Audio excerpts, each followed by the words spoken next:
She walks into the room. Nothing dramatic happens. No one is cruel to her. No one says anything cutting. No one looks at her with contempt. People just don't look. A man passes her in the hallway, and his eyes slide right over her. Not with dismissal, not with anything at all. Just the neutral gaze you give a piece of furniture, a door, a wall. She's 41. She's dressed well. She's accomplished. She spent 20 minutes on her appearance this morning, which she's slightly embarrassed about, because she's the kind of woman who used to believe those things didn't matter to her. But here's the strange part. It's not the moment of being overlooked that hurts. She barely registers it consciously. What hurts, what she won't be able to fully articulate for another 2 years, is the accumulation, the slow pattern of moments like this one, stacking up quietly over several years, until one ordinary Wednesday afternoon, she's standing in front of a mirror, and she realizes something has changed. Not in the mirror, in the world around her. The shift didn't happen overnight. It happened the way most significant things happen, imperceptibly, gradually, and then all at once. And nobody warned her. That's what this is about. Not aging. Aging is a biological fact, and everyone over 30 knows it's coming. This is about something subtler, something that nobody puts in the brochure. This is about what happens when a woman slowly discovers that the social oxygen she used to breathe automatically, the attention, the relevance, the quiet sense of being seen, has been thinning out for years, and the world around her has been pretending not to notice. There's a particular kind of attention that most women receive in their 20s that functions almost exactly like currency. It arrives without effort, it opens doors, it generates warmth from strangers, deference in professional settings, social momentum in rooms full of people. Here's the uncomfortable part. Most women don't fully know they have it, not in any conscious, transactional way. It doesn't feel like power. It just feels like normal life. But like all currency, its value reveals itself most clearly in its absence. In the late 1970s, a sociologist named Diane Margolis spent years interviewing professional women across American industries, law, medicine, corporate management. She noticed something that didn't fit the prevailing narrative of female progress. Women in their 30s who had worked hard, earned credentials, and built real professional reputations were reporting a strange phenomenon. They felt increasingly ignored in rooms they had previously commanded. Not discriminated against, technically. Not harassed. Just skipped over. Talked past. Thanked, and then forgotten. What Margolis documented was not hostility. It was the quiet withdrawal of a form of attention that had previously been ambient, automatic, and largely invisible, until it was gone. The women she interviewed were not describing a political grievance. They were describing a private bewilderment, a sense of dislocation from a world that had subtly rearranged itself around them, without announcement. Here is the first uncomfortable truth, and it's one that cuts in every direction at once. The attention a young woman receives in public life is not, in most cases, a response to who she is. It's a response to what she represents. Youth, fertility, possibility, social desirability, whatever combination of signals the culture has decided to reward in a given era. This means the attention was never really about her. It was about the category she occupied. Which means that when it fades, and it always fades, the loss is not personal, but it feels profoundly personal. Because she spent years inhabiting a world that seemed to be responding to her specifically, seemed to recognize her, seemed interested in her presence. And now that world is still there, still functioning, still full of warmth and attention and energy, just redistributed to someone 20 years younger, who doesn't know yet that she's holding temporary currency. Let's talk about a specific room. A conference room. 12 people, a project meeting in a mid-sized company. She's been in this field for 15 years. She knows more about this particular problem than anyone else at the table. She says something accurate and important, and the room moves on. 2 minutes later, a younger male colleague says something adjacent, not identical, but clearly building on her point, and the room pivots toward him. There's a small surge of energy, someone writes it on the whiteboard. This is not a new story. But what's new, what's rarely discussed, is what happens next. She sits with a familiar discomfort, and then she does something that would have shocked her younger self. She says nothing. She doesn't correct the record. She doesn't point out the origin of the idea. She absorbs it, files it, and moves on. Because she's learned, over 100 small moments like this one, that correcting the record costs more than it returns. This is one of the most quietly devastating adaptations that midlife professional women describe. Not the invisibility itself, but the internal negotiation they've had to build around it. The emotional accounting, the calculation of when it's worth speaking and when silence is tactically wiser. Psychologists who study organizational behavior have a name for a related phenomenon: minority tax. The invisible cost paid by those who are repeatedly required to represent, explain, correct, or advocate for their own existence in professional spaces. It accumulates over years. It produces a specific kind of fatigue that doesn't show up in any performance review. And here is the paradox that most people won't say aloud. The more credentialed, experienced, and genuinely capable a woman becomes, the less visible her competence often is. Because competence in women past a certain age is increasingly taken for granted rather than celebrated. She's no longer surprising anyone. She has become reliable.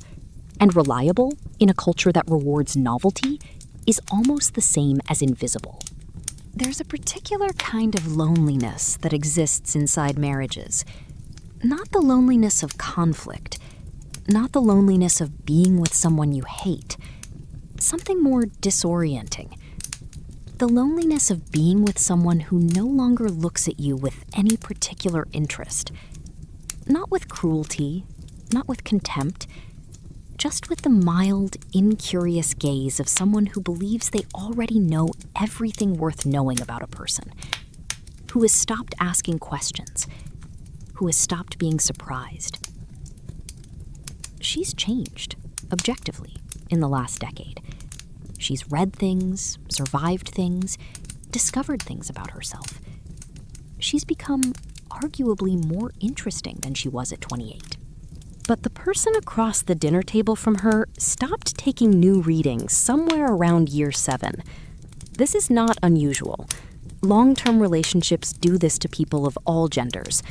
But there is something specific that happens to women in midlife that compounds this particular experience. Because the invisibility inside her marriage often arrives at the same time the invisibility outside her marriage begins. The two reinforce each other. The place where she was supposed to be most seen stops seeing her, exactly when the world outside starts looking past her. And she's left trying to locate herself in the gap between those two things. There's a study conducted in the 1990s by researcher Terry Apter, who spent years interviewing midlife women across Britain and America, that found something striking. Women in their late 30s and early 40s consistently reported that they had become, in their own words, less interesting to the people closest to them. Not less loved, necessarily, just less interesting. But when Apter pushed further, what emerged was more nuanced. These women weren't less interesting.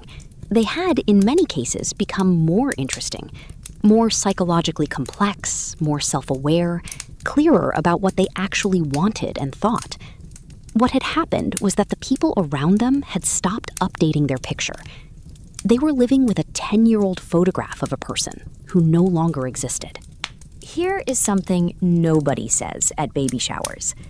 Motherhood, for many women, begins a process of social disappearance that has nothing to do with their own choices or desires.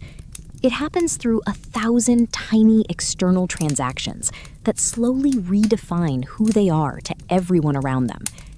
She used to be many things: a professional, a friend, a person with opinions about art, politics, travel, ambition, a body that moved through the world with some claim to complexity. And then she became a mother, which is profound and real, and she doesn't regret it. But somewhere in that transition, a great deal of her other selves were quietly filed away by the world, by acquaintances who now only ask about her children, by colleagues who assume that her ambitions must have been restructured, by a social landscape that has a very clear, very narrow template for what a mother is. The template doesn't have much room for desire, for professional hunger, for a woman who wants, specifically and urgently, things that have nothing to do with her children's well-being. So she learns to compress, to present a version of herself that fits the available space. And over years of compression, something strange happens. She begins to forget where she put the rest. This is what psychologists call role engulfment, the process by which a single identity crowds out all others, not through choice, but through relentless social pressure. It's been documented in caregivers of all kinds, but in women who become mothers between 30 and 40, it often coincides with and accelerates the broader cultural disappearance already beginning around them. Two invisibilities running in parallel.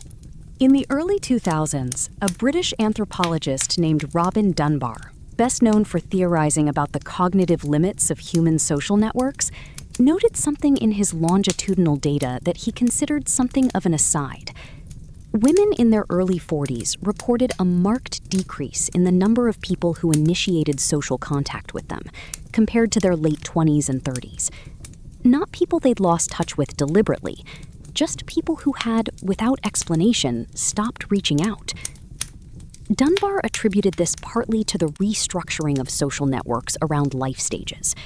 When women leave the phases of life associated with high social value, professional ascent, new parenthood, active dating, they also exit the social circuits that those phases sustain. What he documented, almost accidentally, was a form of social thinning. The party invitations become less frequent. The casual texts from acquaintances slow down. The sense of being part of an active, incoming social world, a world that wants you in it, quietly decreases. And because it happens gradually, because there's no single moment of exclusion, it's nearly impossible to point to, nearly impossible to name, which makes it nearly impossible to resist. You cannot fight a fog. And here is perhaps the most counterintuitive truth in this entire landscape. The women who handle midlife invisibility best are rarely the ones who fight it. They're the ones who get specific about what they were actually chasing. Because most women, if you push past the surface answer, weren't chasing attention. They were chasing something they believed attention would deliver. Respect, relevance, proof of value, the feeling of mattering. And attention, it turns out, was a very unreliable vehicle for any of those things. This is not a comforting observation.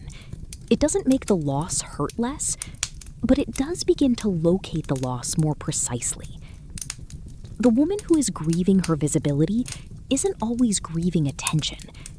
Sometimes she is grieving the self she thought she was building, the one who was going to matter in a way the world would recognize without being asked. Here is a short history that most people don't know. In the post-war decades of the 20th century, American advertising agencies employed significant numbers of female consumer researchers in their 30s and 40s. These women were valued precisely because they represented the prime demographic for household purchasing decisions. They were the market.